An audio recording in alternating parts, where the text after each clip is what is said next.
សួស្តីបងប្អូនអូនទៅសាទិញបានឡើងស្វាយខ្ចីបាគីអូនយកធ្វើឡើងស្វាយច្រឡក់មួយឡើងទឹកតៃស្ករខ្នោតស្ងាញ់ណាបងប្អូនដាក់អន្ទេសបន្តិចហើ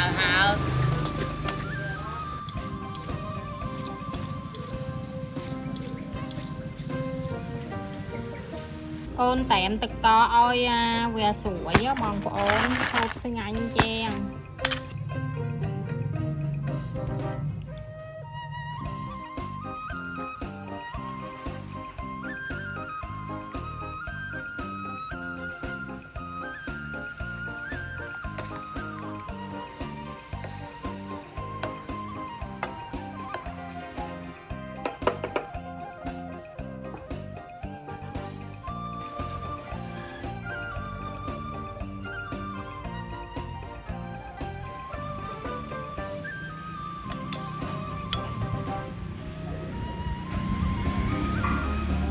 ដាក់ថែមម្លែងមួយតូនតិចណាបងប្អូន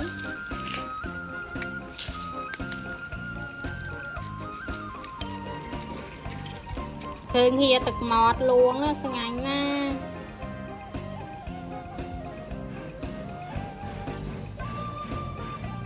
ហូបស្វាយមួយអូនណាបងប្អូនឃើញហៀទឹកម៉ត់លួងហើយណាអូនឃើញហៀទឹកម៉ត់ណាបងប្អូនហើយធ្វើទឹកឡើងទឹកតៃស្ករខ្នោតណារាងកែវបន្តិចស្ងាញ់ណាហើយអូនក៏មាញ់អូនដាក់ថែមមួយតូម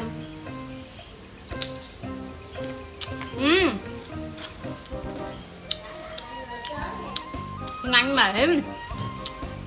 ស្រួយខ្ញោកหน่อยហ្នឹងតែមឡើងបងប្អូនតែមឡើងទឹកកកបន្តិចក៏បានវាស្រួយណា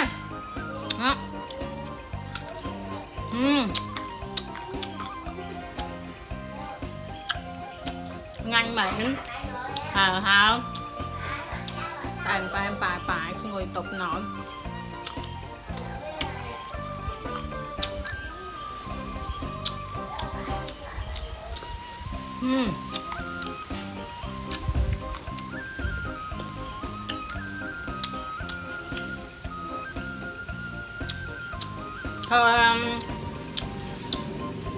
thôi tự tại hàng kẹo tình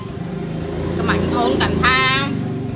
ôn khai của em pet ôn đã hàng còn nó hàng tích bọn cuốn đã hàng trận tích thơ hàng kẹo đâm hàng kẹo tích bằng hộp ngắn kia này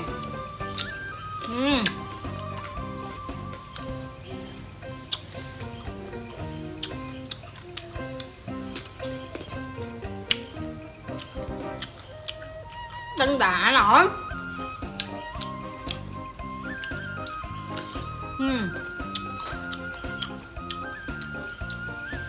ôi ơi